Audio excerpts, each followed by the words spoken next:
Good morning, baseball. Welcome to another episode of Good Morning Baseball. It is your boy NMR Sports here, coming back at you with another video. Today we have a lot to talk about, man. Juan Soto gets his first hit of the season. Trey Turner hits his first home run of the season on Nationals opening day over there. Ryan McMahon hits a home run on every single pitch he sees. Ronald Acuna's hitting home runs on every pitch he sees.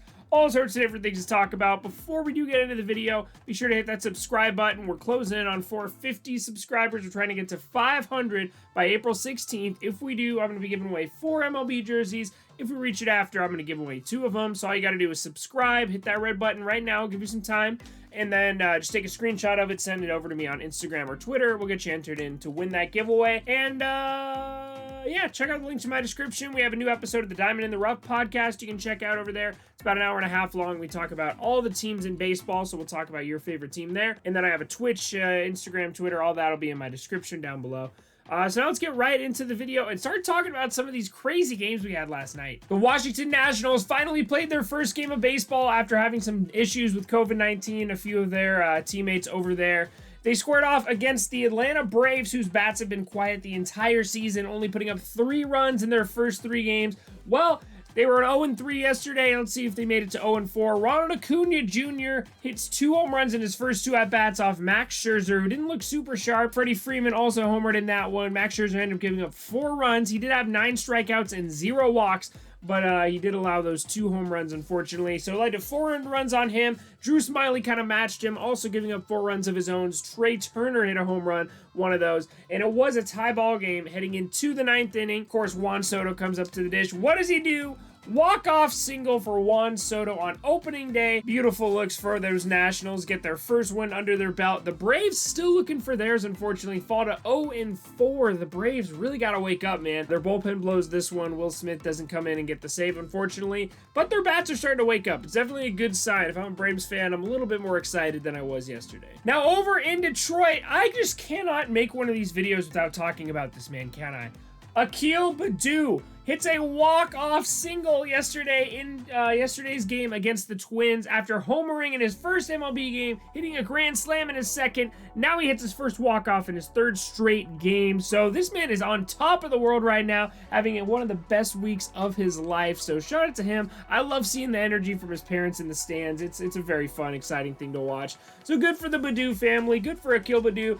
But on the other side, I do see an MVP candidate emerging from the Twins in Byron Buxton. Hits his 3rd home run of the season. We all know he's fast. We all know he plays great defense. But if his power numbers are showing, watch out, AL Central. So the Tigers do end up taking that one in extras in the 10th inning over there.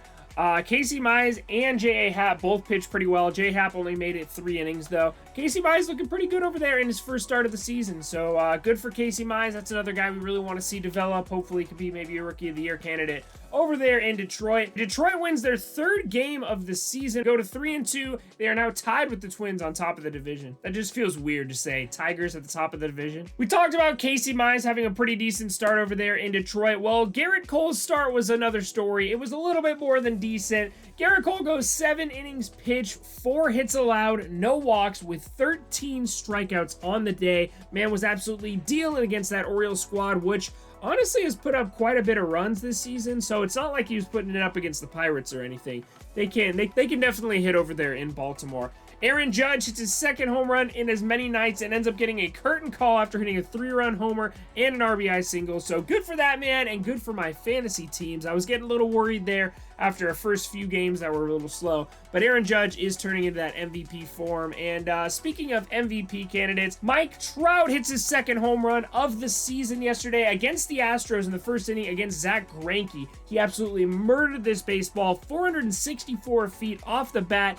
It was not enough, unfortunately, though, because going into the 9th inning in a tie ball game, Raisel Iglesias comes in. And the thing about Raisel Iglesias that Joe Madden doesn't seem to realize, you're not supposed to put him in non-save situations. His numbers are so much worse in non-save situations than they are in save situations. So he ends up coming in, giving up a home run, a 2-run homer to Carlos Correa, and that was kind of the nail in the coffin there. So the Angels go to 4-2. But hey, the Astros at the top of the division at 5-1. The Astros are a very, very good ball club, but they split the series. It's only a 2-game series over there. They split it with the Angels. I'm not upset with that start, personally, as an Angels fan, of course. I don't think any of us could be, and the Astros are definitely gonna look like they're gonna be at the top of that division for the rest of the season. Now, going back over to the AL Central, Jose Abreu hit a grand slam. He hit the first grand slam of the season against the Angels a few nights ago. Well, he did it again. For his 200th career home run, Jose Abreu hits a grand slam, tap off a 5 RBI night over there, while the White Sox put up 10 runs. Zach Collins and Luis Robert also went deep, so a couple of young guns over there going deep, in addition to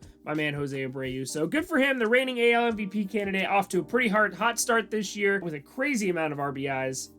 Just in those 2 games, man, he already put up 9 RBIs. So good for Jose Abreu, good for the White Sox. They get their 3rd win of the season. They go back to 3-3, so they're at 500 once again. I don't know, man. I guess those Angels are just too much for him. Now, going over to someone who made my fantasy baseball team 20 times better last night, Ryan McMahon. I told everybody about this dude. I told him he had 25 home run pop, possibly 30 home runs from the second base, third base. He plays literally everywhere. He has so much eligibility.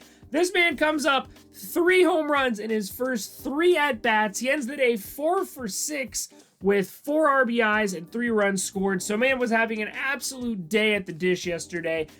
Good for him. Ryan McMahon. Remember that name, man. Remember that name. In Colorado, that man's going to put up some crazy numbers. Now, unfortunately, since he is on the Rockies, those 3 home runs did come in a losing effort. They lose 10-8 to the Arizona Diamondbacks, which means the Rockies are off to a 1-4 start. However, I will say they're playing a little bit better than a 1-4 start, in my opinion. So, you know, good for the Rockies. They're getting a little bit of excitement there. I'd like to go to a Rockies game right now, personally. So, yeah.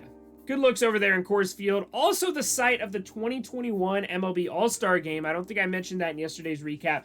Colorado and Coors Field will be the host of the 2021 All-Star Game. Super exciting. I wish I could afford to go. I don't know.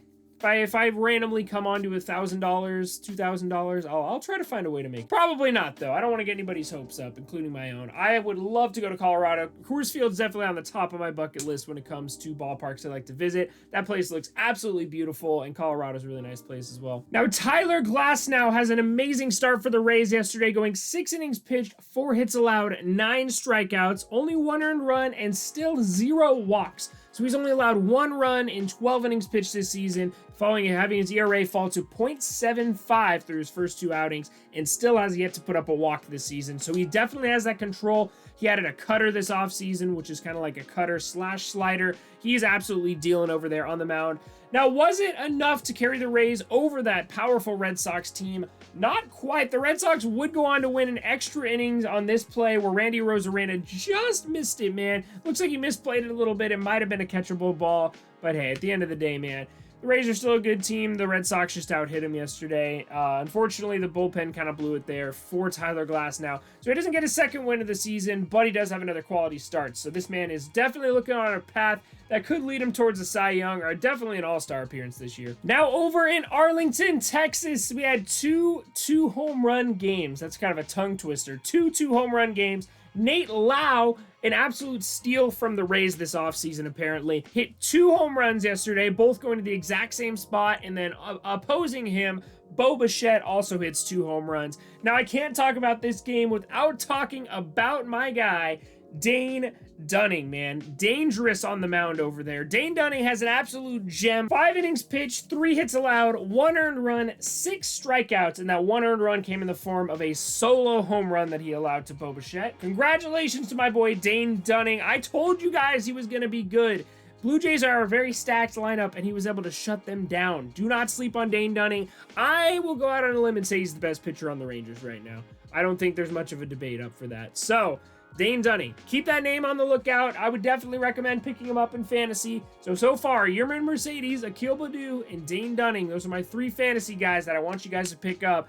They are very, very helpful. And Dane Dunning put up 21 points for my fantasy team yesterday in my head-to-head league. So, I'm just saying, man, you can take my advice or not. Ryan McMahon's another fantasy guy I was high on. I'm just saying, if you want your fantasy team to be good, I'm your guy. Now, the Oakland Athletics look absolutely terrible right now. They have yet to win a ball game after getting swept in 4 games by the Astros. They dropped their 2nd straight to the Dodgers, which, you know what? that's kind of just a rough scheduling conflict there, man. The Astros are off to such a hot start, man, just putting up like 20 runs a game. Then the Dodgers, of course, are the best team in baseball. Then guess who they play next week? After playing the Dodgers tomorrow, they go on to another 3-game series against the Astros in Minute Maid Park. So they have the Astros with their home field advantage. The only place the Astros won't be getting booed. And then they go on to play the Diamondbacks on April 12th. So honestly, they might not get their first win till April 12th. It is going to be a long year for the A's if they can't get their shit together right now. It is looking very, very bad for the team at the moment. Mookie Betts does hit his first home run of the year, though, so something exciting there for Dodgers fans. And I believe Muncy homered as well. Yeah, Max Muncy, Edwin Rios, and Mookie Betts all homer. Edwin Rios, I told you, is a starting third baseman on any other team except for the Dodgers. Good for the Dodgers with the easy schedule. Sucks to be an A's fan right now, though. Now, over in Chicago, the Chicago Cubs get absolutely this close to getting no hit yesterday. Chris Bryant putting up the only hit on the team, hitting a double off of Freddie Peralta. Freddie Peralta goes 5 innings, no runs allowed, 8 strikeouts, 1 hit. He did have 4 walks, but still a pretty good start from him over there. Brent Suter coming in with 3 innings pitched, no hits allowed, no earned runs allowed, and picking up 2 strikeouts. Brad Boxberger, of all things, in that bullpen comes in, pitches another scoreless inning. So something that Devin Williams couldn't do yesterday, Brad Boxberger and Brent Suter absolutely went out there and shut him down. So good for Brewers fans right now. Freddie Peralta looks good. Honestly, the only starter that hasn't looked good for them so far has been their ace in Brandon Woodruff. So it looks like it's going to be a pretty good year over there with the Brew Crew. Travis Shaw and Omar Narvaez also both went deep in that game. So honestly, it is a little scary over there. Christian Yelich is off to a very slow start this year, and I'm kind of worried having him on my fantasy team. But, yeah, the Brew Crew does beat the Cubs 4-0 in that one, only allowing 1 hit to those Cubbies. Now, the last game I have to talk to you guys about is the New York Mets versus the Philadelphia Phillies, and Marcus Stroman, the most polarizing player in all of baseball. Some people love him, some people hate him. Whatever side of the spectrum you're on, you can't really debate that he's a damn good pitcher. He goes out and has a very good start for the New York Mets, and unlike Jacob deGrom, the bullpen doesn't quite blow it for him. The bullpen did allow a few runs there, especially towards the end. Juris Familia allowing 2 runs in the 9th, but the Mets do secure the 8-4 victory on home runs from Pete Alonso and Dom Smith. Didi Gregorius also hit a home run over there for the Phillies. So pretty good game over there from the Mets. They really got to get those bullpen issues worked out. But putting up 8 runs, I really like that offense over there in New York. Now that is going to do it for us here today. Let me know what your favorite moment from yesterday was down in the comments. I appreciate you guys so much for watching this. This series is doing very well. So thank you guys so much for the support. Leave a like if you enjoyed the video and hit that subscribe button. Don't forget to enter that giveaway to win a free MLB jersey. And I will see you guys all in the next episode. Y'all have a great rest of your day.